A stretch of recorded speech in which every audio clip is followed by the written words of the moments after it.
every weeknight at 9 p.m. Eastern Standard Time on youtube.com/TLC/Serious Minds RNTV. Make sure you like, subscribe, and share.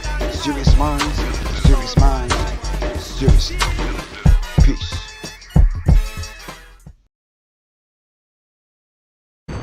You are now listening to Serious Minds RNTV with your host, Professor Griff. The call-in number is 516-654-7688. That's 516-654-7688. This is Professor Griff, and this is Serious Minds RNTV. Serious Minds for Serious Minds. Seriously.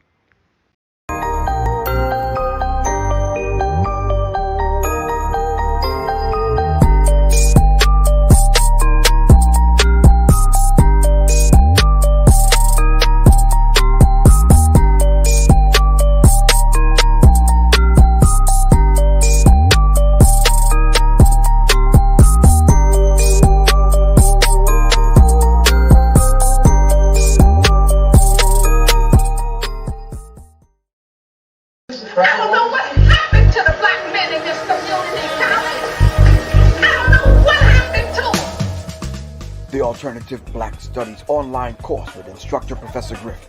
Sign up today at www.professorgriff.me and Serious Minds Institute.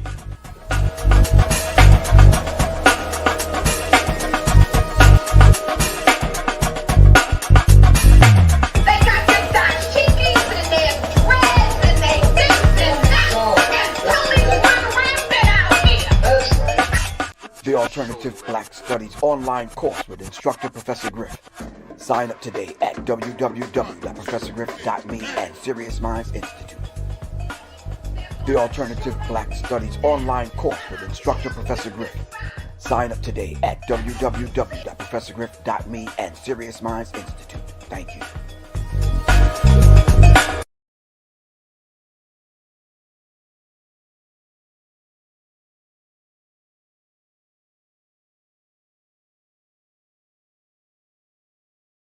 Check 1 2 1 2 1 2 1 2 1 2 1.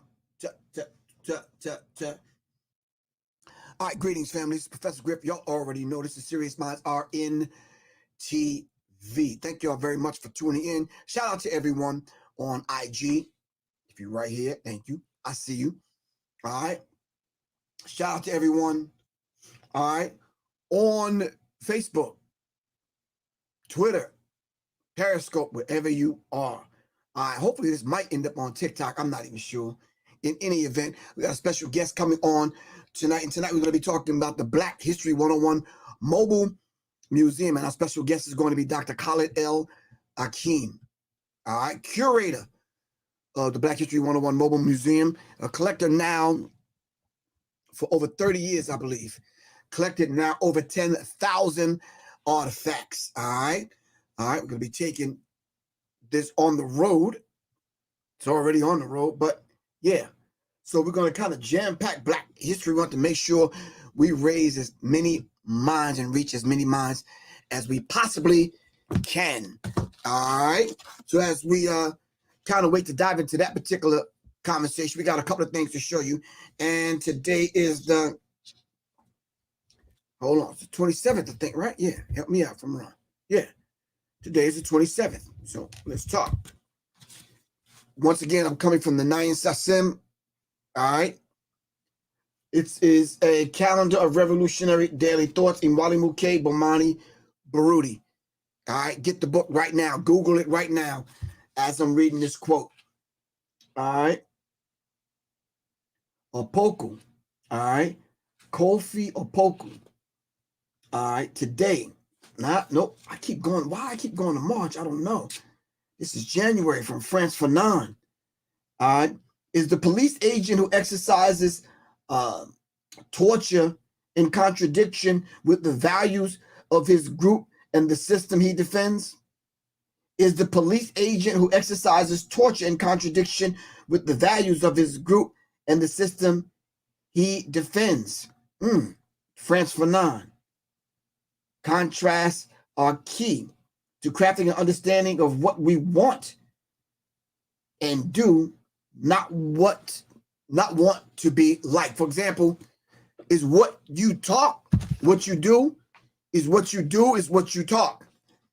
All right? Are we walking the walk and talking talk?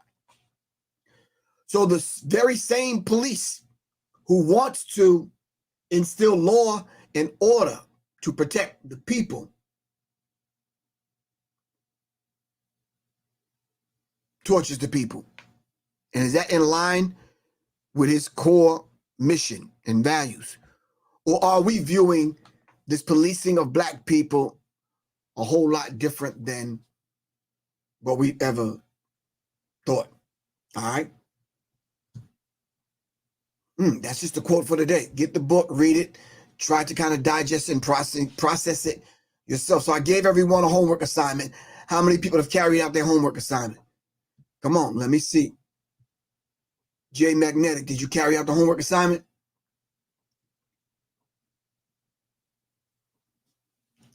Walib Salam allows detailing and pressure washing. Come on now. You said their job is to defend the corporation and enforce fate codes onto the people. You're probably right. Indeed. You are probably absolutely correct. Smart Pharmacy says she did her homework. All right. How do you spell the book? Janice Davis asks. And for you, Janice Davis, I will. N-Y-A-N-S-A-S-E-M. One more time. N-Y-A-N-S-A-S-E-M. One more time. N-Y-A-N-S-A-S-E-M.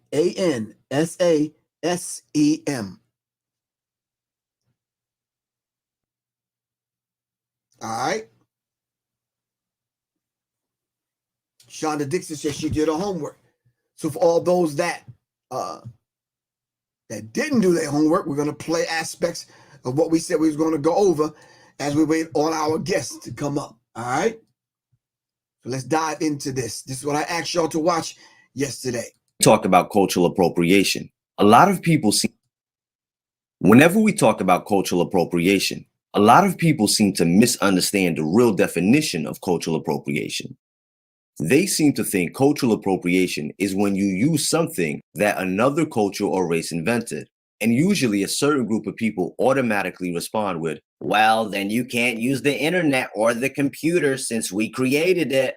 Firstly, that's not what cultural appropriation is. To break it down in its simplest form, cultural appropriation is when you take something created or invented by a group of people, change the name of it, and claim that you invented or created it first, kind of like plagiarism or intellectual property theft. I have an entire video about this, which will go into lots of details and is easy for anyone to understand. You might even realize that certain things that you thought fell under cultural appropriation actually don't. So that link will be in the description. Don't forget to check it out. Anyway, back to the computer and the internet. What if I told you that these things were actually invented by Black people? Yes. What if the very thing you're using to watch this video on, whether it be a phone or a computer, was created by a Black person? Racist people can now throw away their phones, computers, and stop using the internet. But wait, what if there's more things that were created by Black people? Ooh, you better get your trash can ready and start throwing away a whole bunch of stuff. Because believe it or not, the majority of things we use today were in fact created by Black men and women. But I don't think you'd be able to survive not using Black inventions. Firstly, let's start with the computer. Dr. Mark Dean is the architect of the modern day PC. He was instrumental in the invention of the PC. He helped IBM make breakthroughs in technology. Millions of jobs in information technology can be traced directly back to him. So, what about cell phones? Well, Henry T. Sampson was a pioneer in the technology used in cell phones. He also invented a gamma electric cell. He holds the patents related to solid rocket motors and conversion of nuclear energy into electricity. And Jesse Lee Russell was the inventor of digital cell phone technology and the engineer responsible for this multi-billion-dollar industry. So without these Black men, you wouldn't have a phone or a computer to use. But what about the internet? I mean, after all, how would you guys be able to hide behind the internet and troll? Meet Dr. Philip Emeagwali, aka the Bill Gates of Africa. He was born in Nigeria in 1954. And in 1989, Dr. Emeagwali used 65,000 processors to invent the world's fastest computer, which performs computations at 3.1 billion calculations per second. His work allowed a large number of computers to communicate at once. So without him, there would be no internet. The internet would not be what it is today. His computers are currently being used to forecast the weather and to predict the likelihood and effects of future global warming. These three things are things that most people today could not live without. Benjamin Banneker, in the 1750s, invented America's first clock. But that's not all he invented. When he was 15 years old, he invented an irrigation system to control water flow to crops from nearby springs. Jerry Lawson invented the first video games console and cartridges. His work gave life to Nintendo, Atari, Sega, PlayStation, and the Xbox. You name it, it was all because of him. So all you gamers have Jerry Lawson to thank. James Fortin invented a device for the improved handling of sails on large ships. James Edward Maceo West invented the Electret microphone. Alexa even uses James West's microphone as her hardware. So pretty much most YouTubers and singers and any artists that use a microphone have James Edward Maceo West to thank. Madam C.J. Walker invented a line of African hair products in 1905 and was the first American woman to become a self-made millionaire. Walter Salmons invented the hot comb. Lyda Newman received a patent for an improved version of the hairbrush. Charles Orren Bailiff invented the shampoo headdress in the year 1890. Anybody like going to watch 3D movies? Well, without Kenneth J. Dunkley, you wouldn't be able to see it because Kenneth J. Dunkley invented the 3D glasses. John Henry Thompson invented lingo programming, a scripting language that helps render visuals in computer programs. Lingo is now used with many programs that have interactive simulations with graphics, animation, sound, and video. Along with Macromedia Director, Thompson has helped develop Media Maker, Actions, VideoWorks Accelerator, and VideoWorks 2. Lingo has also been used to create Flash and Shockwave programs that now are prevalent in video games, web design, animation, and graphics. In 1897, Andrew Beard received a patent for a device he called the Jenny Coupler. The Jenny Coupler automatically joined cars by simply allowing them to bump into each other. Or as Beard described it, the horizontal jaws engage each other to connect the cars. This African-American inventor sold the rights to his design for $50,000 and revolutionized the railroad industry. Meet Bessie Blount Griffin, a physical therapist, inventor, and forensic scientist who invented an electronic feeding device in 1951 to help amputees feed themselves. Dr. Donald Cotton invented a capillary liquid fuel nuclear reactor and developed a procedure to measure how solid propellants are burned. Omelets, anyone? Willis Johnson invented the egg beater, and William Purvis invented the improved fountain pen. Most people, when they think of peanut butter, they think of George Washington Carver. However, Mr. Carver actually didn't invent peanut butter. Instead, he discovered over 300 uses for peanuts. But he did invent peanut punch, antiseptic soap, baby massage cream, tan remover, face lotion, facial powder, hand lotion, shaving cream, dandruff cure, 17 different wood stains, 19 different dyes for leather, 30 different dyes for cloth, chili sauce, dry coffee, vinegar, iron tonic, laxatives, axle grease, diesel fuel, gasoline made from peanuts, glue, insecticides, linoleum, lubricating oil, nitroglycerin, printer's ink, plastic and rubber substitutes, laundry soap, and so much more. Who'd have thought you could do all of that with peanuts? Kind of sucks for people with allergies, though, I guess.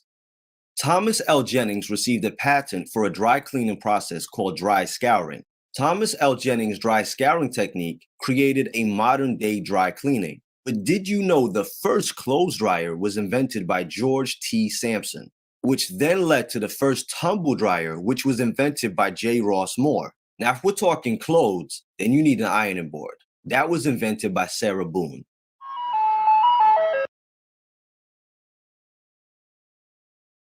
All right, all right, all right. As Kevin Hart would say, all right, all right, all right, all right. All right, let me get my screen black. All right, family, family, family. So I hope y'all did your homework. If you did, Smart Pharmacy, what's good with you? All right, I hope y'all did your homework. All right, that's shit. Let's give that brother some credit, man. Hold on for a second. R&B and Soul Classical channel. At Angel_IKYG. Look that brother up. Subscribe to his channel. Support him. You understand what I'm saying? All right.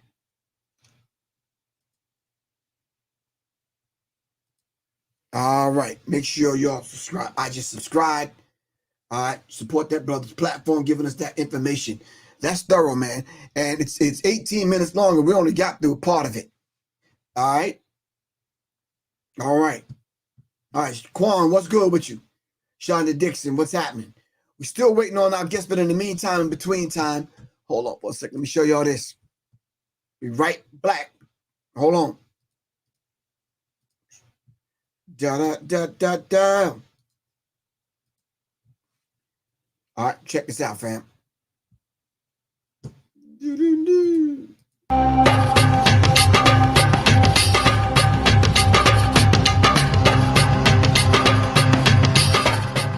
My name is Khalid El Hakim, and you're at the Black History 101 Mobile Museum. I'm based out of Detroit, Michigan, and the exhibit that we have here today is called Necessary, and it's on the life and legacy of Malcolm X.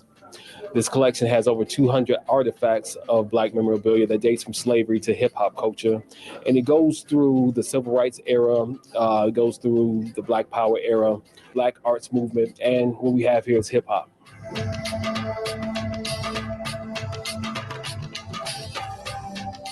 This Black History 101 mobile museum is very fascinating with over 3,000 pieces. For the last 5 years, I've been traveling with Khalid because we came to the conclusion that if young people are not going to come to the museum, we were determined to bring the museum to them. And I really feel that it's very important simply because what Khalid has collected over the last 20 years is some of the missing pieces to a story that needs to be told to us by us. We've been very, very successful, reached thousands and thousands of people. Every student that comes through the museum needs to know and understand that they need to know thyself and have a point of reference. The 10 aspects of the worst things that have happened to Black people that I outlined in the lecture, we need to know and understand that that's what happened to our people. But, you know, we don't have to continue to live our lives like victims. We can move beyond and past the victimization of Black people and come out of that kind of mindset. So I'm happy to be here on campus along with Khalid El Hakim with the Black History Mobile Museum. It's really Black History 101 because it's basic things that we should have received from our instructors and from the educational system here in America. But since they leave out those critical aspects that will give us a deeper understanding of who we are as a people, we that gives us a clue as to the mission and the work of Khalid El Hakim and myself, Professor Griff.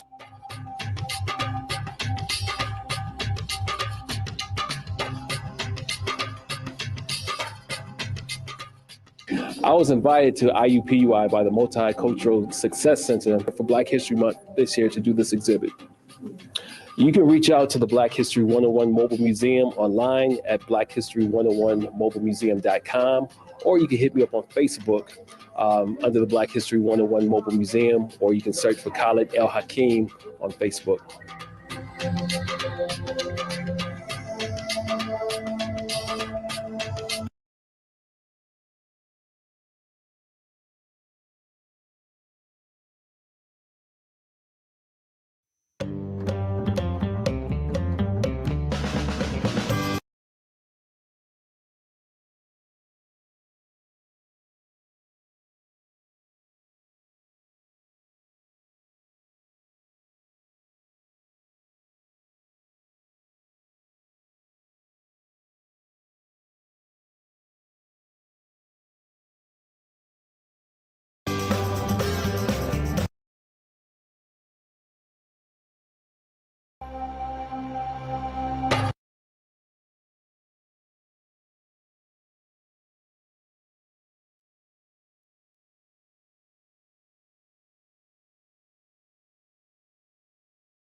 of all of the inventions. What do y'all think of that? What do you think of the film? I was waiting for Khalid to come back in. All right, so he said he's looking it up right now. All right, what do y'all think of the film? Ba-bam-bam-ba, ba-ba.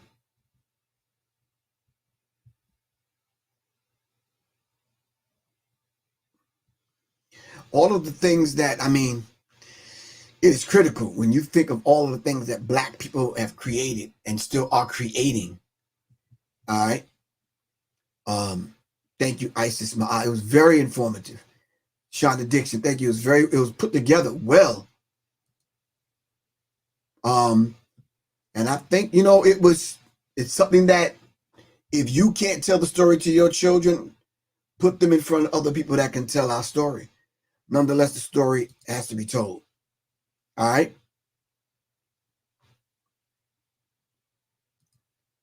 The story has to be told. All right. So I'm glad those individuals that took me up on the challenge of completing that homework assignment it's very critical, man.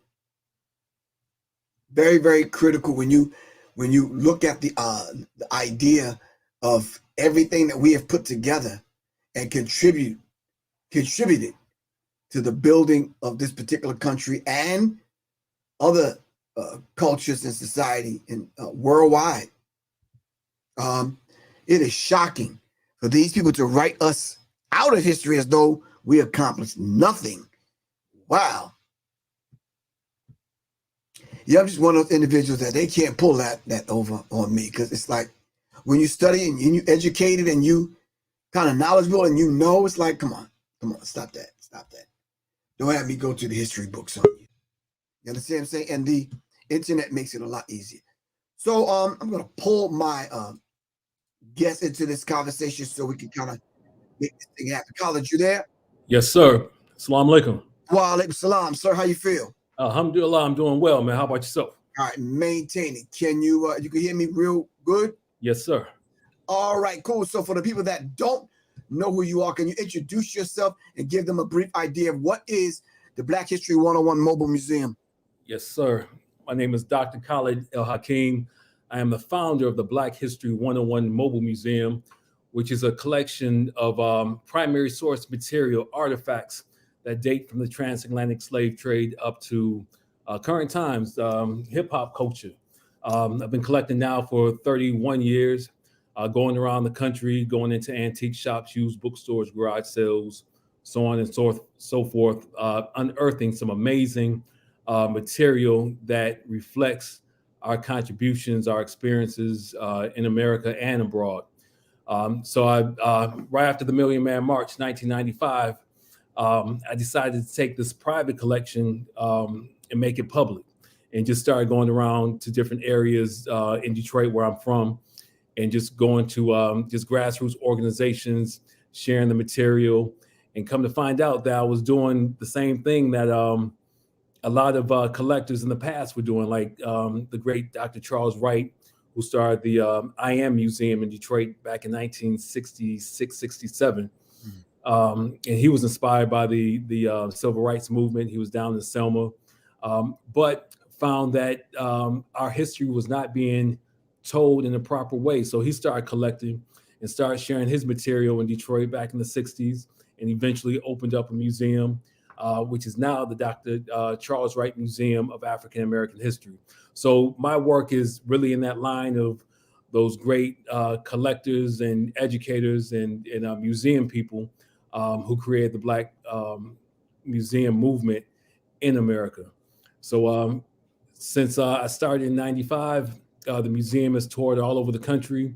It's been to 41 states and over 1,000 institutions.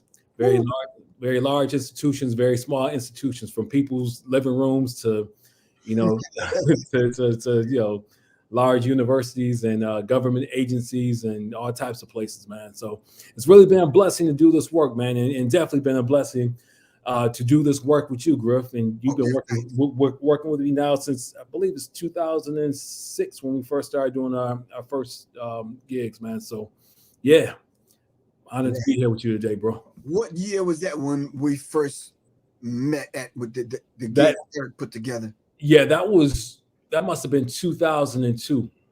Right. Yeah, because your lecture was on the 911 is a joke. Right. The unholy war on terrorism. Right. Yes, sir. Yeah. Right. Exactly. So it's been a minute, man. Yeah, it's been a long minute. For those people that need a visual idea of history, what are some of the pieces that stand out to you other than the Manila Mm-hmm. pieces? Can you pull and say, okay, this is some of the pieces that I think people need to be, not need to be, but let me pull this piece out so I can educate people on this piece to give them a visual idea. Right. Let me pull a couple things real quick, man. Mhm. Let me go over to my magic bag and see what I got around here. Okay, I'll be cool. right back. Yep. All right. So while he's searching for the pieces that he want to show us, the idea of having a piece like the Manila, all right, you can kind of Google it, Manilla, vanilla, but with an M. All right. When you go into the history of these particular artifacts that almost speak for themselves, you understand what I'm saying? It is amazing. It is amazing. When you kind of go into it and tell the story, because it puts together the pieces to the puzzle of a history that the people that oppressed us would not allow us to tell. But here now, we're unearthing some of these things. We're searching and finding these things. And maybe Khalid will tell you a couple of stories of where he finds these pieces and some of the travels on where he locates some of these artifacts, finding some being given to him and donated, and some he has to purchase. But go ahead, take it away, man. All right, man. So this first piece I'm going to share comes from an antique shop I got probably about 20 years ago. But if you take a close look at this, you'll see it's an alligator with a tail, and you see it has the head of a black boy in it. And actually, this is a pencil. Wow. But this here symbolizes that horrible practice in America of black children being used as alligator bait. And what this is it's a pencil holder. Again, the head is a pencil, and the tail is a letter opener. Wow. All right. So this is one of those pieces that show you how nuanced racism was in America, how it is in America still. I mean, the story of alligator bait is something that has not really been researched all that much. I mean, you have, some people who've given like the basics on it, but there's a whole very deep history of how we were used as bait to bait alligators in America. Alligator bait.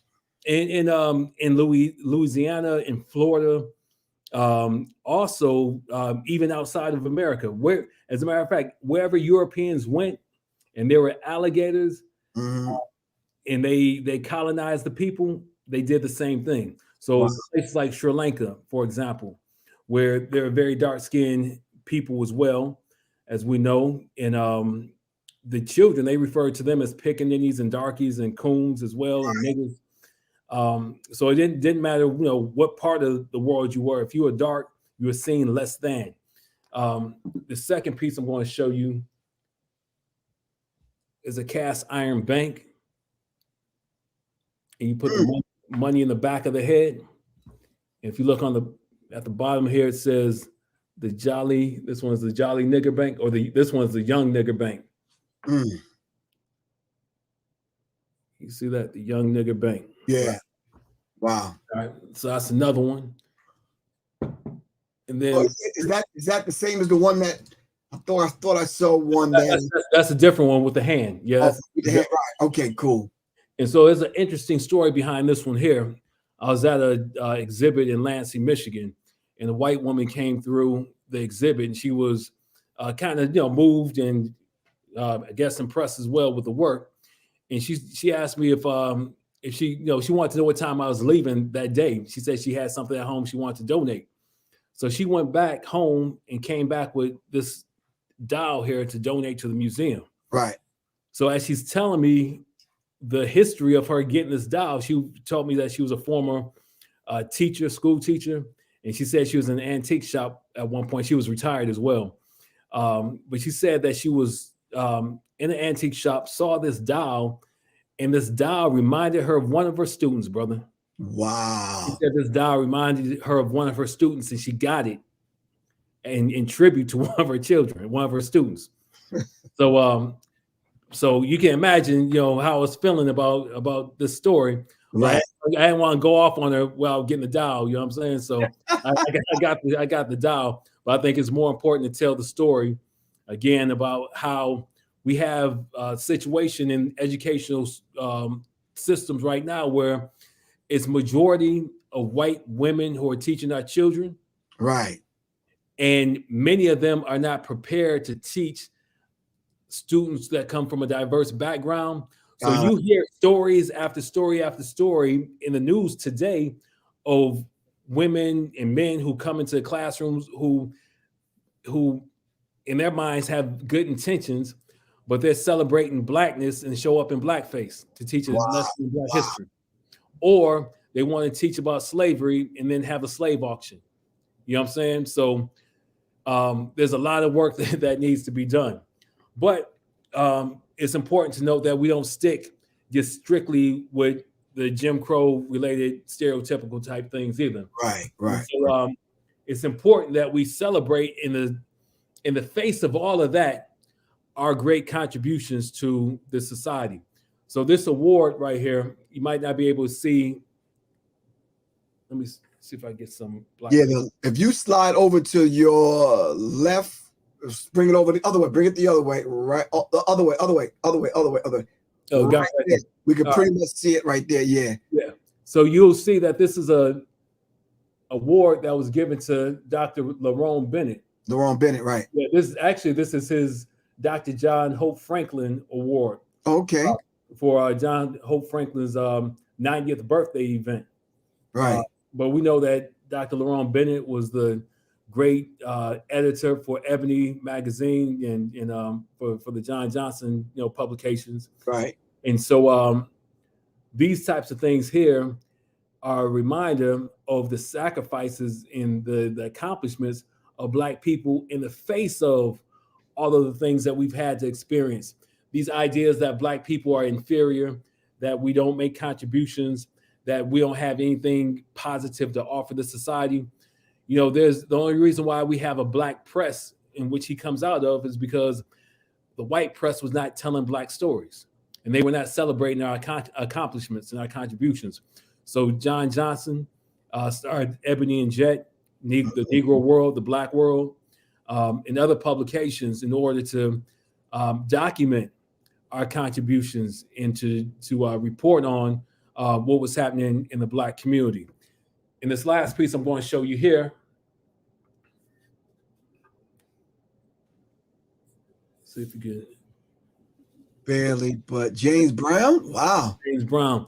And this is a Lifetime Achievement Award that was given to James Brown from the Black Radio Executive Conference in 1983. The same year that he got this, Michael Jackson also received the same award.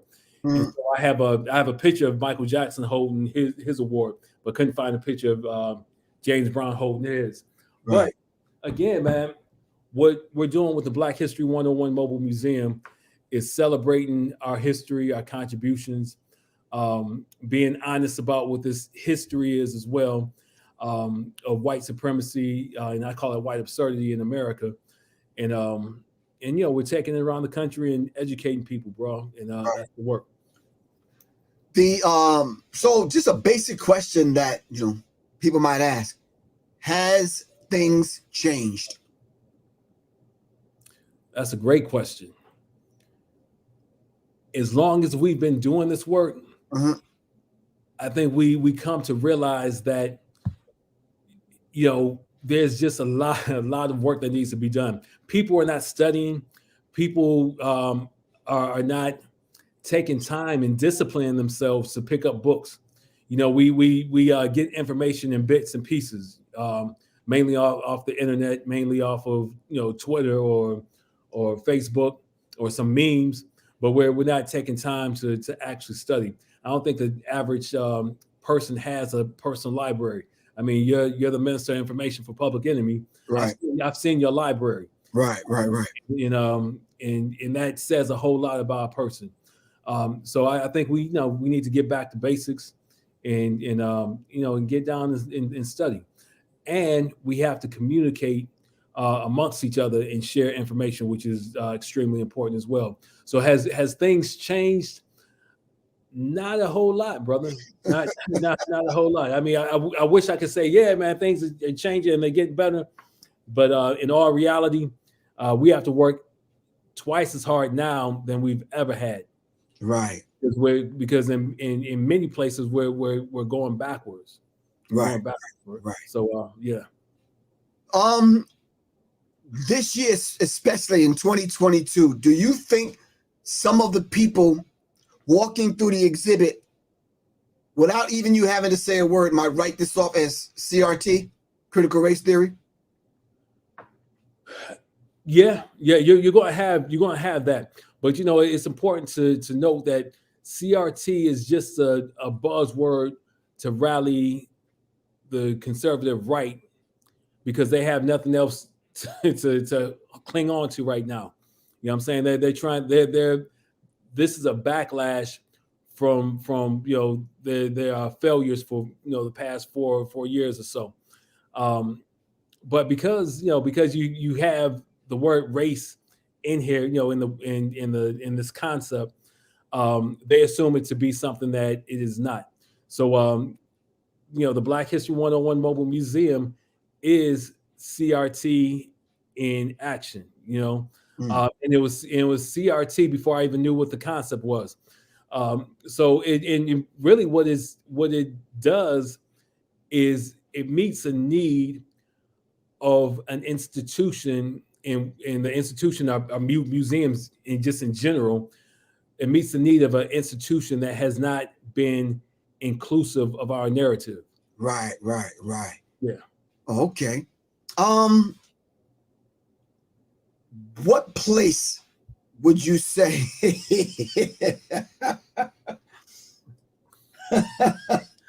which surprised you the most that they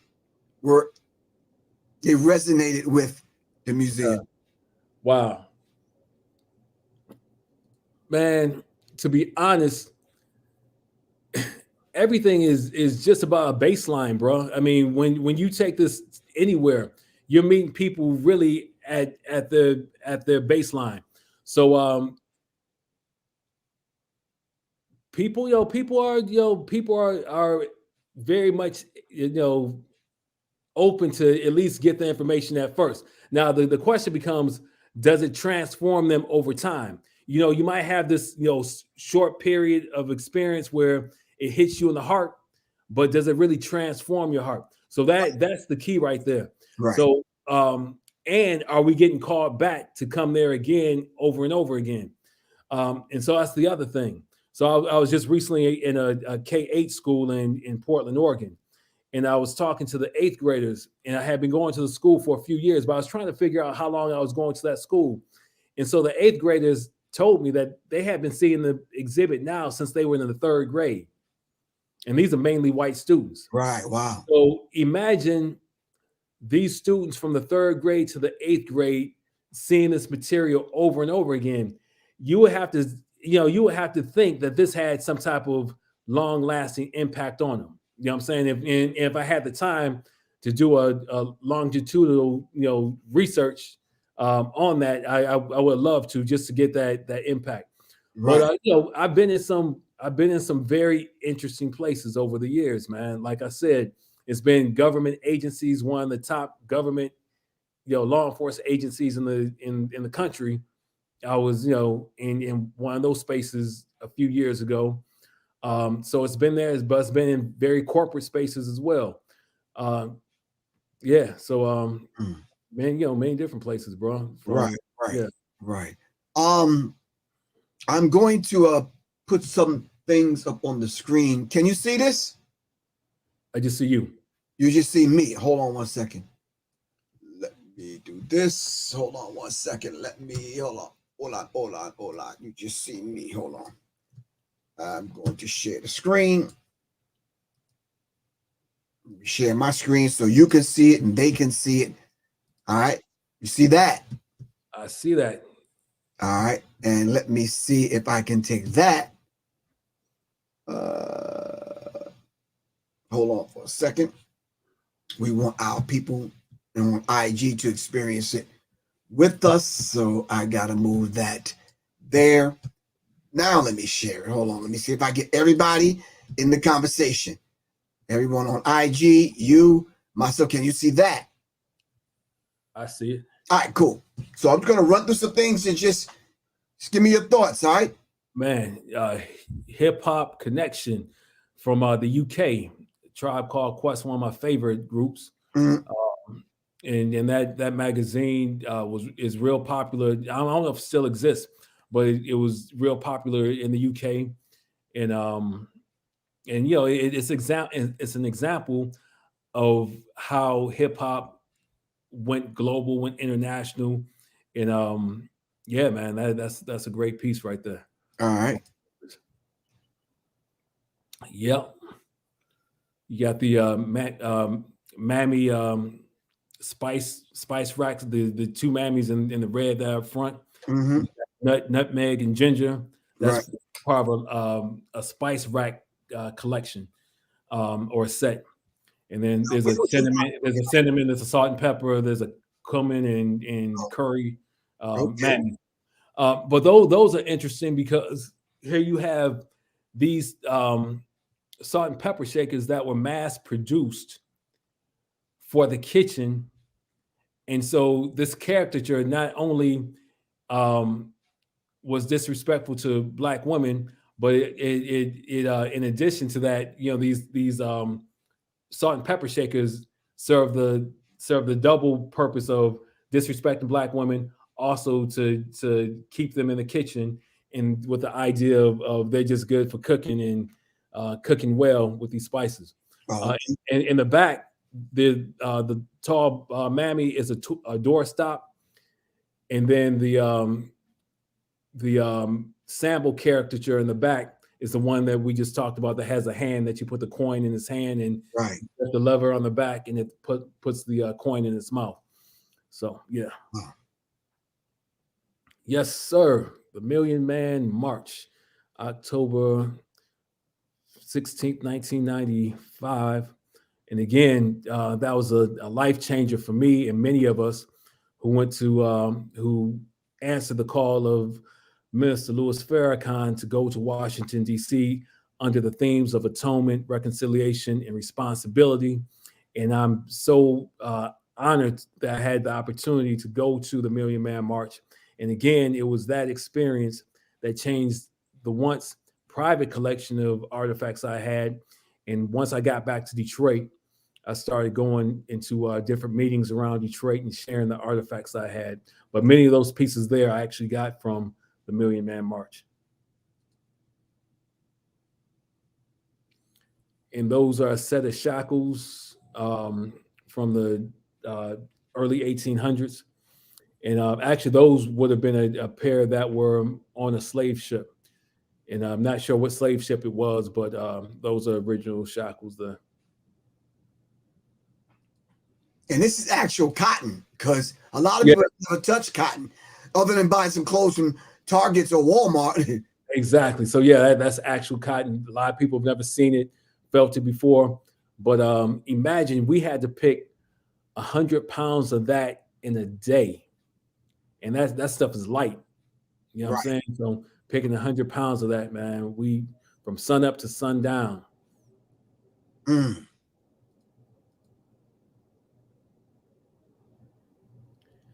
And so that there is a grocery list that you see. If you look real carefully, you can see the pegs on that.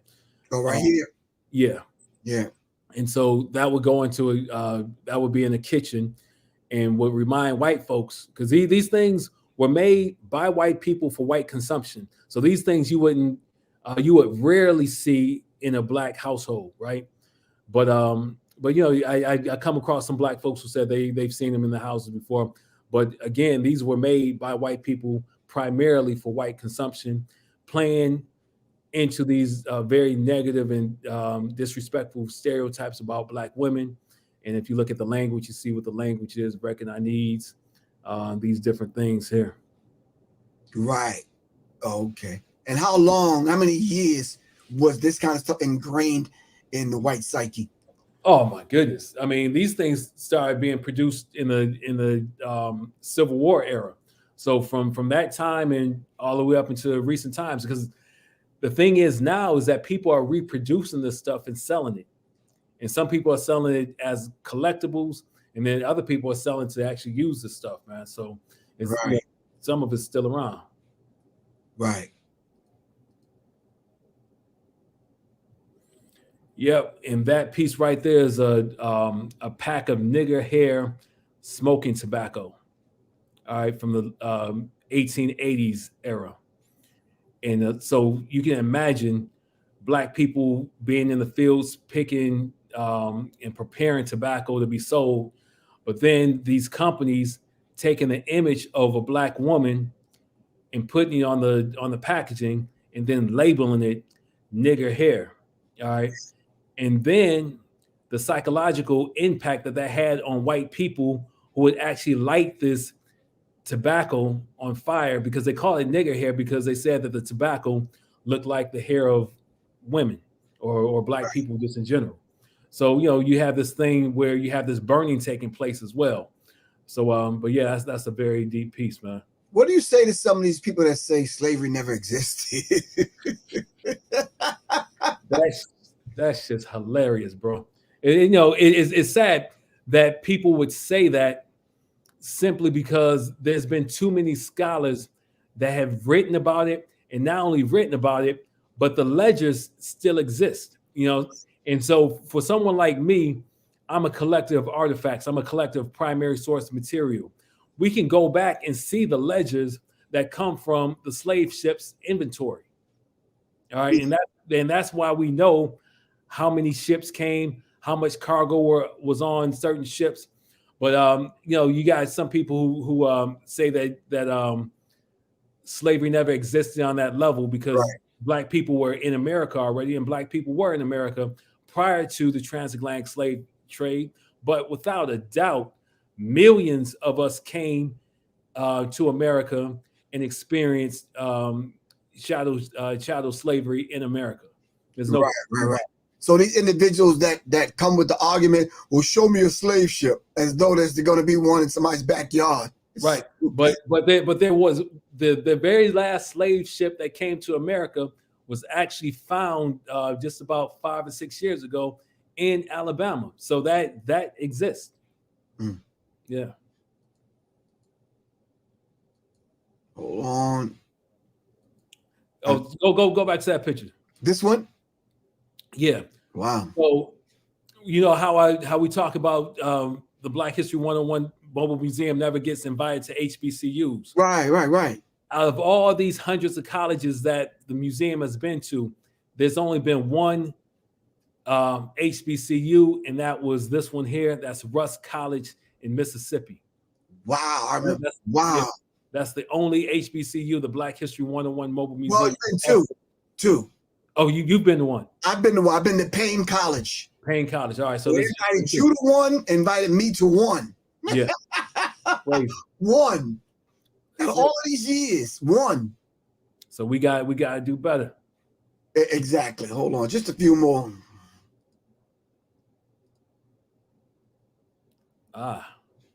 Wow. Yeah, this is a great one right here.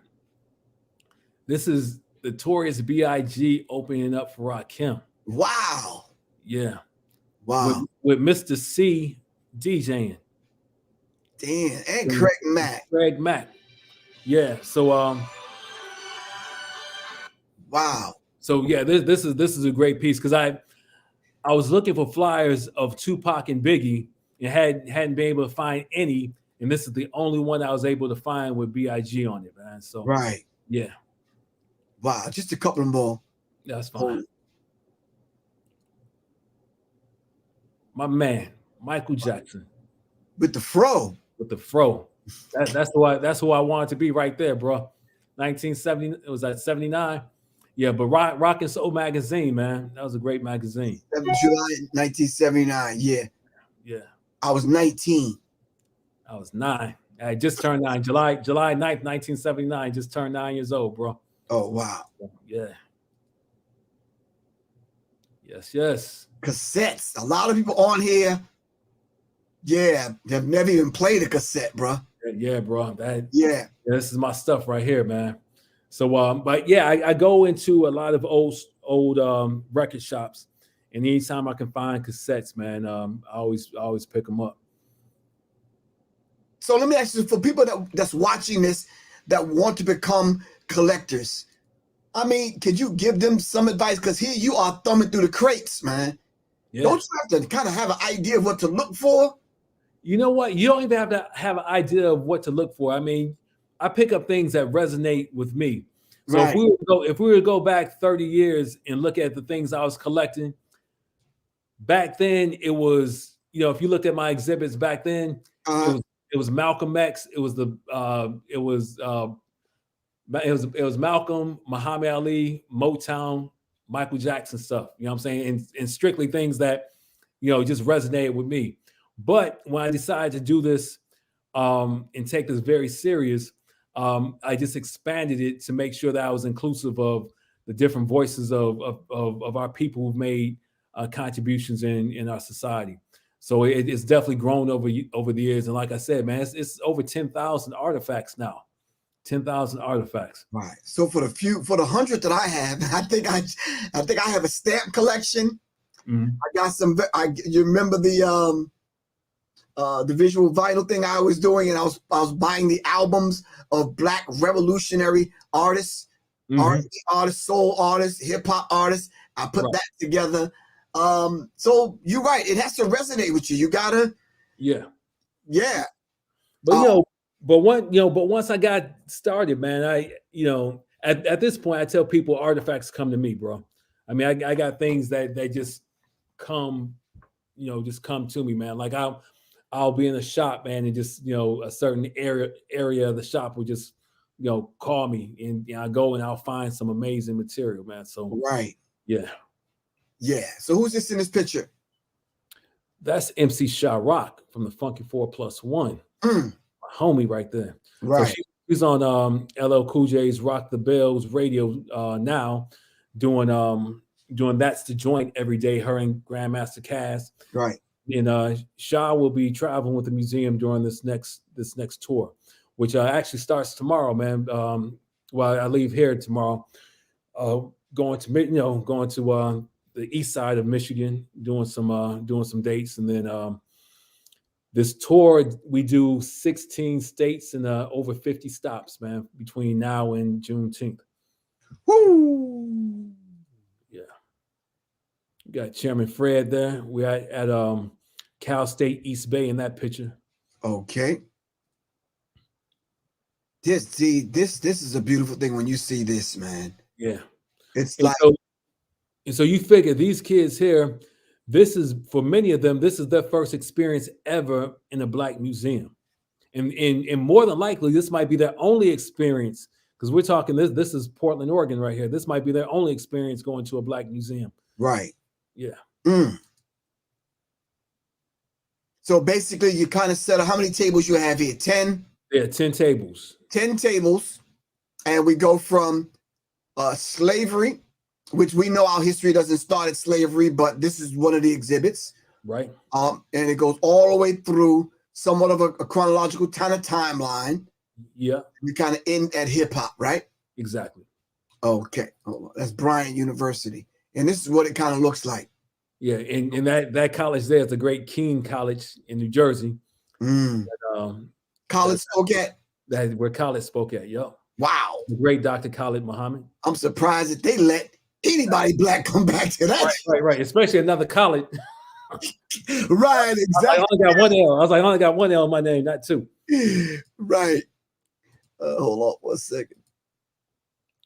She looks familiar. Isn't that That's Haley Marie Norman, who is currently on the Keenan show. Right? And didn't she play in the Will Smith movie?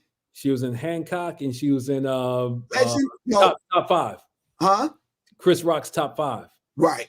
Yeah. Yeah, she's a good actress. And I didn't know you knew this fly dude right here. I'm just saying, son. Who's that? I don't even know, but I'm saying. Flavor Flav? Right. I remember this sister. She's a hardworking woman, man. Yeah, that's my girl. That's Noni right there. Yeah. Yep. Well, our whole staff is hardworking, bro. Yeah, yes, sir. A lot of places we go, you find a handful of black people in these corners of the world, in these places that work extra hard. I'm trying to find the picture of you with the trailer, man.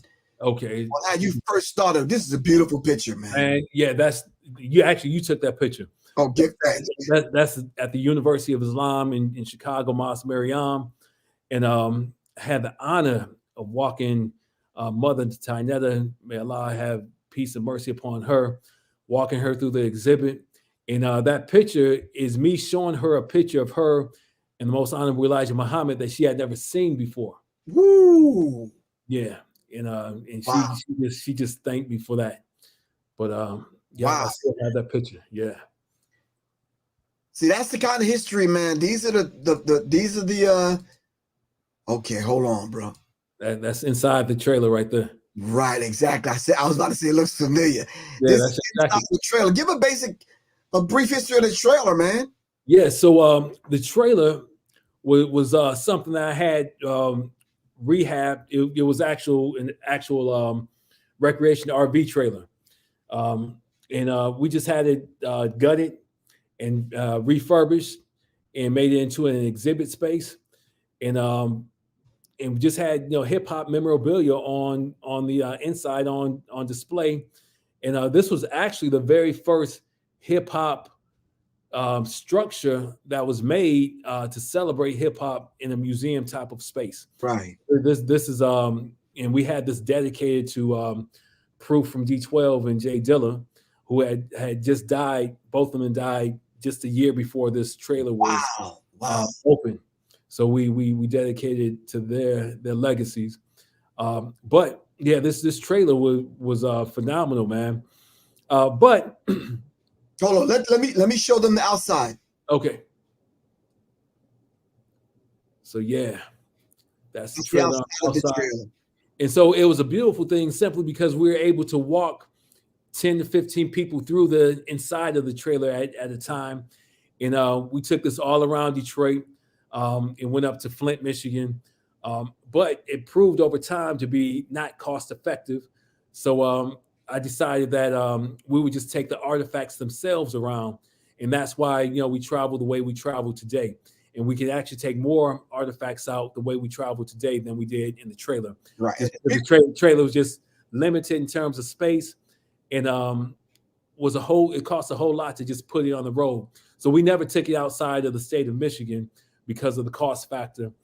But again, once we started taking the artifacts around themselves, we came up with a great way of packing, and we're taking between 150 to 200 artifacts out at a time now. Right. People don't understand, man. That was one of my first few times being out with you in the trailer, in the cold, in the parking lot. They weren't even letting us in the building at that time. Right. Can you imagine that, bro? Yeah, man. You can because you lived it, but I'm talking to my audience. Yeah. It's critical, man, for real. Hey, Sister Mayat, Isis on here. Pizza Sister Isis. I'm looking at some of the comments now. Oh, okay. She said, wow. Yeah. Yeah, she asked another question. Where are you at, sis? Hold on. She said, Griff, was that Payne Theological Seminary that invited you? I think, yes, it was. They invited me to Chubb Rock hooked that gig up, man. Okay. Chubb Rock, he saw the value in the Black History 101 Mobile Museum and wanted to do more. I'll stop at a couple of more pieces and wow. Okay. Yeah, that letter there, you can't see the whole thing, but that letter is signed by Marcus Garvey. Woo! A Yeah. letter signed by Marcus Garvey. Yeah, so you can, if you look at the letterhead, it's the letterhead of the Universal Negro Improvement Association, the Right. UNIA. Yeah, at the very top it says one God, one aim, one destiny. Wow. So I think a lot of times we just kind of overlook this stuff, man. Just Yeah. you understand what I'm saying? Let me find one more interesting piece, if there is one. Yeah, there it is. Yeah. So this drinking fountain sign is from, I believe, 1929. Alabama, if that's the right one. But yeah, just one of those relics of the past. That's a reminder of where we've been, and a reminder of where we don't want to go again. But but the stark reality is that in 2022, America, without those signs, is still as segregated as as it was back during that time. When you think Right. of the school system, when you think of neighborhoods that we live in, The brothers getting thrown out of Starbucks and getting arrested. exactly. So we're Yeah. still very much segregated in America. Right, exactly. Yeah. So what would it benefit anyone to say that I don't know, slavery didn't happen because we can't find a slave ship? What would benefit anyone from with that? I'm just curious, just for my head. What would it benefit someone? Zero, bro. There's no benefit in that, except for you have folks who try to one up somebody on knowing some new information. I told you so type of stuff. But Right. there's no benefit in that. It shows a horrible level of ignorance to say something like that. Because what you're doing, because those same type of people who say that type of stuff are the same type of people who will, during Black History Month, pouring libations, will call out W.E.B. Du Bois. All right. Who without a doubt, in his book, Black Reconstruction, documented the slave trade, documented our accomplishments, Right. documented the work that we did on plantations. So you can't and you can't dismiss that brother's research. Professor's on here. That's my man. That's my man. Professor Network. Yeah. That's my man right there. All right. All right. I see you. That's my man. As a matter of fact, I'm going to just put this out here. Professor is gonna we're gonna write my memoir. I'm putting that out there. Okay. Yeah, we're gonna write he's gonna help me write my memoir, without a doubt. Okay, give us, I'm putting you on the spot. Give us one story of you being on the road that we probably wouldn't believe. Wow.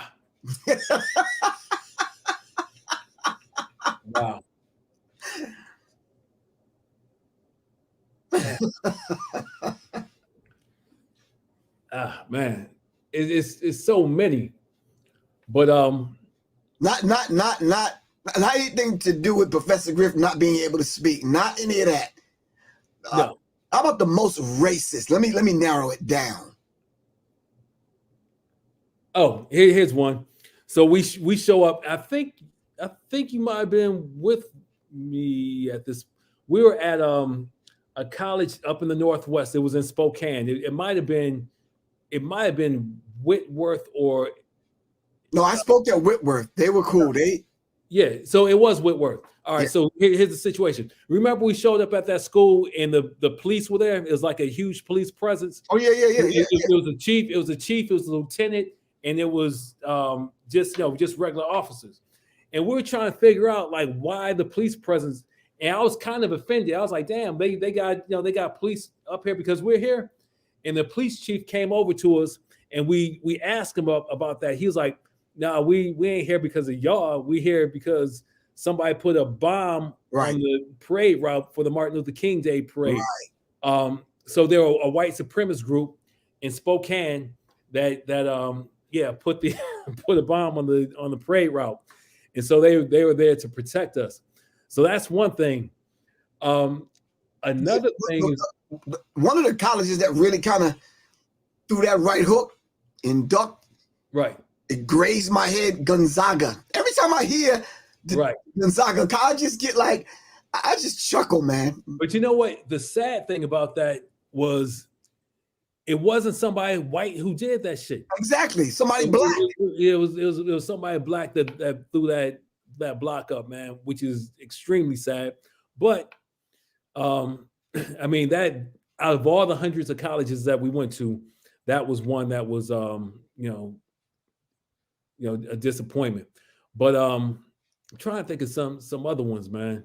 It's been quite a few. Well, you and I were together when COVID hit.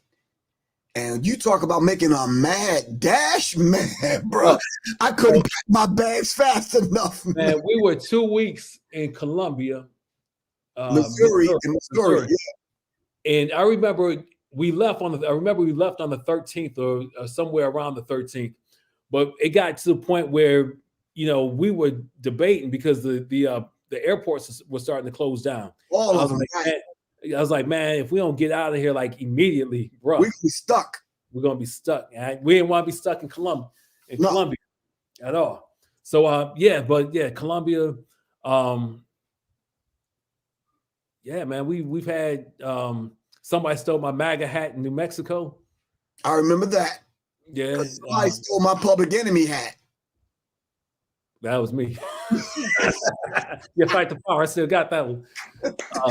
Remember the haunted hotel we was in? Oh, bro, that was Centralia. I'm not a spooky dude, man, but my ass was sad as hell. He was up all night. I couldn't even go to sleep, man. So here's a Black History fact with that, bro. And you know what? It very well could have been haunted, but maybe they were trying to tell us something at the same time. Because Centralia, Washington, was founded by a Black man by the name of George Washington. Remember that? Oh, yeah. Wow. We saw his picture. Yes. In the hotel. His name was George Washington. If you look it up, Centralia, out of the most whitest state in America, Centralia, Washington, was founded by a Black man by the name of George Washington. But man. But so many stories. Going to Tulsa right when the that Dallas shooting happened. That comes to mind. What else? Yeah. Going back into me, the thing that brought tears to my eyes is back to Black Wall Street, man, and only seeing plaques. Yeah. I was like, wow. On Greenwood Avenue. Yeah. If you walk down Greenwood and you just see the plaques in the streets. Yeah. That were markers of all the businesses that were in Greenwood. And I forgot how many plaques they have on the streets out there. But again, that's the reason why it's so important that we write our own history and we celebrate and memorialize our history. Because if we don't do it, no one else will. Right. So we gotta do that. Right. Mm-hmm. All right, it's been real, man, and I'm gonna close this out. Any last words so I can get my behind the bed and I'll see you. Is it cold? Still cold there? Man, it's cold. It's single digits, bro. Bro, so, it was almost 50 something degrees here, bro. Bro. Yeah, but real quick, man, I just want to invite people to go to the website, blackhistorymobilemuseum.com. Take a look at the tour schedule. If you can make it out to any of our stops along the way, we're in Atlanta not Atlanta proper, but we're in Roswell, the city of Roswell, on February 12th. Right. But we're in, it's 50 stops throughout the United States, man, 16 states. So if y'all are interested in seeing us, come check us out. Let me show you the calendar. Let me know where the dates are on here. Maybe I'm on the wrong site. Hold on. It's on, look under tour dates. Right here? Yeah.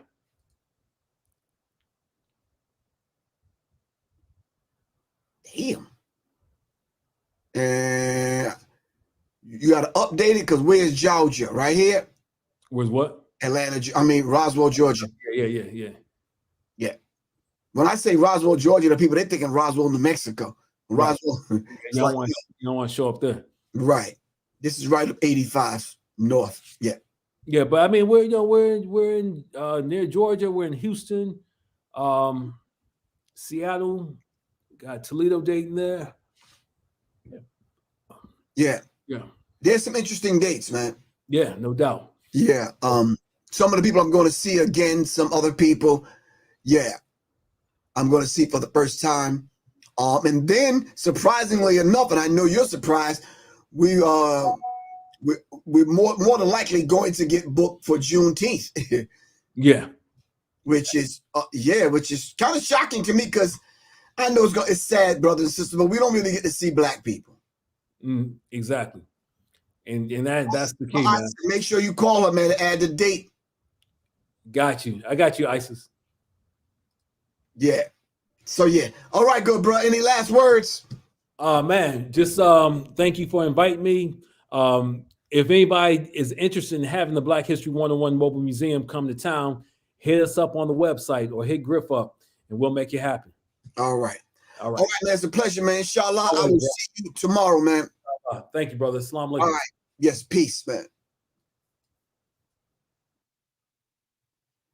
All right. That was Khalid El Hakim from the Black History 101 Mobile Museum. All right. You saw the tour dates. I'm out tomorrow. I'm traveling back and forth, making some things happen on the home front and on a national level, trying to get the information to our people. As you heard, since the early 2000s, I've been traveling with the brother and putting it down. I've become the national director of the Black History 101 Mobile Museum. Just continuously doing my part. All right. The exhibit that I'm taking out up under the umbrella of the Black History 101 Mobile Museum is about 200 pieces. I found something very interesting, man. Hip hop stamps. I'm like, wow. To talk and tell people that, hip hop has a stamp. You understand what I'm saying? Because I believe it was Chuck D says, most of my heroes don't appear on those stamps. Yeah, it's critical. All right. All right, fam. I love you all to life. I got to get off here, get some rest, pack my bags so I can head out. All right. Y'all stay up. All right. It's Professor Griff. Serious minds for serious minds. Give thanks, Isis, love and light to you, sis. All right, it's Professor Griff. All right, I'm outie. 5. Jeez, man, for real. All right, peace, fam.